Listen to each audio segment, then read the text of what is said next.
Company, and goodness grows in North Carolina. Batch cooking is a great time saver, but who wants to eat the same thing 3 times a week? Hi, I'm Chef Shirle, and today I'm going to show you how to make 3 great side dishes using steamed green beans. The first one we're going to make is a crumb top green bean, and basically we have butter, onions, some breadcrumbs, and salt and pepper that we've sauteed and made a mixture out of, and we've put our steamed green beans in a casserole dish, and we're going to top it off with the crumb mixture and pop this into a 350-degree oven for about 10 to 15 minutes until it's golden. And while that's cooking, we're going to take the same pan that we used, and we've melted butter, we've added garlic and a bit of salt, and to this we're going to add in our lemon juice. And then we're going to take our green beans that have been steamed, pop them in there and give that a coat, and it couldn't be any easier than that. Now, if you're too busy to even prepare fresh green beans, you can use frozen ones instead for this dish. And in a bowl, we are going to take our mustard, our chives and our parsley, our melted butter, and some salt, and give this a stir. And then we're going to add in our green beans, and I've microwaved these. I mean, how easy is that? We're going to give this a toss, and that's about it. Our crumb top green beans are done, and these would be wonderful with a chicken dish.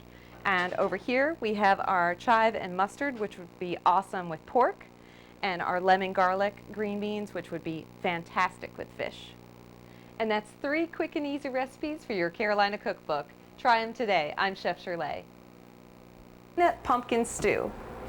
The popular Jack B. Little pumpkins are actually gourds, such as the butternut squash, which are also gourds too. And you can use these in your recipe instead of the pumpkin. Now, if you can't find either pumpkin or squash, you could use the sweet potato.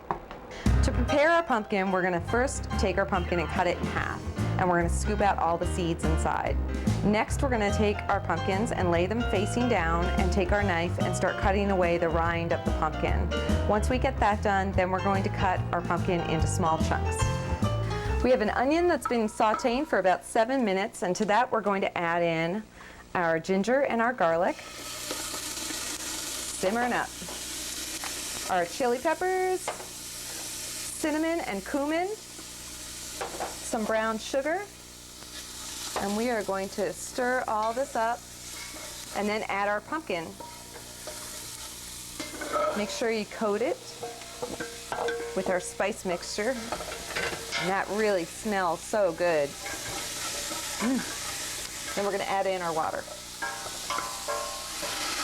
And you want to just let that simmer for about 10 minutes. North Carolina has more than 5,000 peanut farmers, and from those peanuts comes peanut butter, which I have in this bowl, and I've added about a half a cup of water to it and made a paste. And we're going to take this and put it into our diced pumpkin mixture, stir it up, put a lid on it, and cook it for about a half hour. Ladle up your soup, top it off with some peanuts, and you have a perfect fall dish. And that's another recipe for your Carolina Cookbook. Try it today. I'm Chef Shirle. Amen. And now, here's a recipe for your Carolina Cookbook, sponsored by Goodness Grows in North Carolina and the North Carolina Egg Association. Eggs are a great source for quick and easy recipes. Hi, I'm Chef Shirle, and today I'm going to show you how to make a great easy cheese blintz casserole. To start making the batter, we're first going to start with 4 eggs that have been cracked in the bowl already. And to that we're adding in our milk, our sour cream, our melted butter, and some vanilla extract, and our sugar and baking powder. And we're going to just give this a whirl. After you've mixed your wet ingredients together, you're going to add in your flour, and then you'll have this batter. We're going to pour half of the batter into this casserole dish and pop this in a 350-degree oven for about 10 minutes until it's set. Now, while our batter is cooking, we're going to start in on our filling.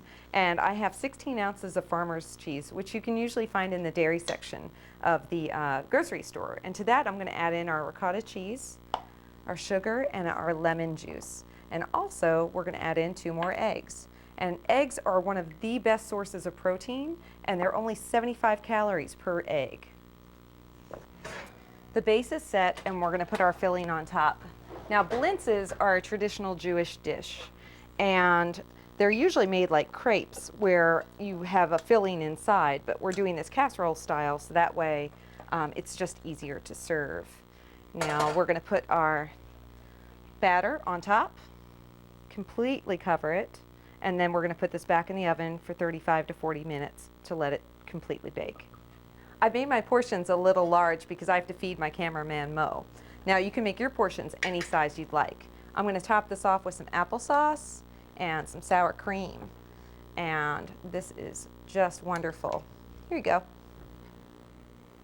Now you can top yours off with berries or yogurt or anything you want. What do you think, Mo? Excellent. That's another Mo approved recipe for your Carolina Cookbook. I'm Chef Shirle.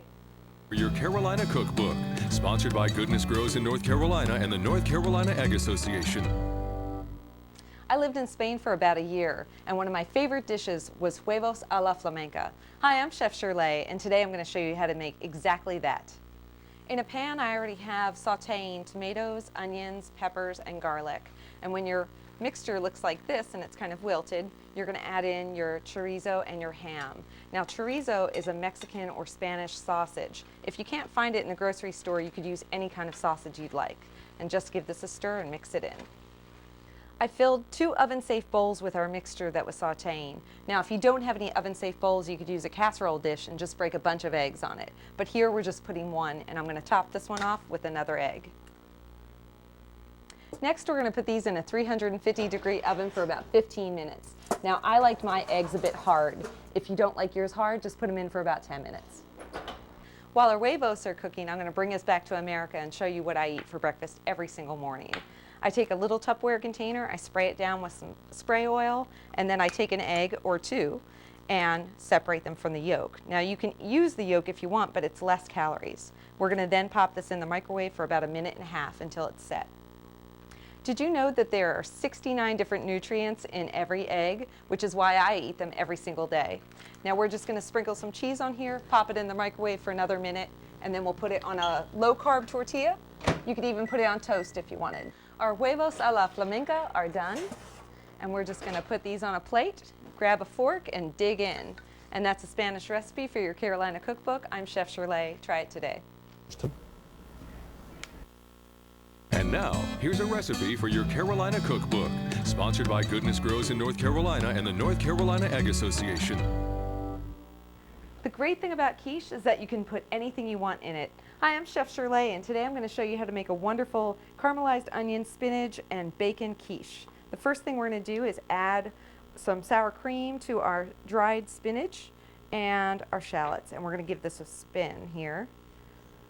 Next, we're going to crack 3 eggs in a bowl, and we've added salt and pepper, and to that we're going to add in our evaporated milk. Now, eggs are a great source of vitamin A, B, and D, so you can't go wrong with this dish. And we're going to add just a bit of this in with our spinach and give this a stir. I've taken the spinach mixture and put it into the base of a prepared pie crust. You could use your own pie crust if you'd like. We're going to add in our onions, our bacon, and our cheese, and then we're going to top this off with the rest of our egg mixture. Now, this is the time when you can get really creative. You can use any kind of meat that you'd like. You could use any kind of cheeses that you'd like. And if you're a vegetarian, just go wild with the veggies. I placed the quiche on a foil-lined baking sheet. In case the eggs bubble over, I won't ruin my oven. Now we're going to bake this for about 35 minutes in a 350-degree oven. Now you don't have to make a quiche in a big pie like I did. You could do individual servings, which would be great for a party. Also, the great thing about quiche is that you can have it for breakfast, lunch, and dinner. I like to serve my quiche with a little side salad and maybe a bowl of soup. That's another recipe for your Carolina Cookbook. I'm Chef Shirle. Try it today.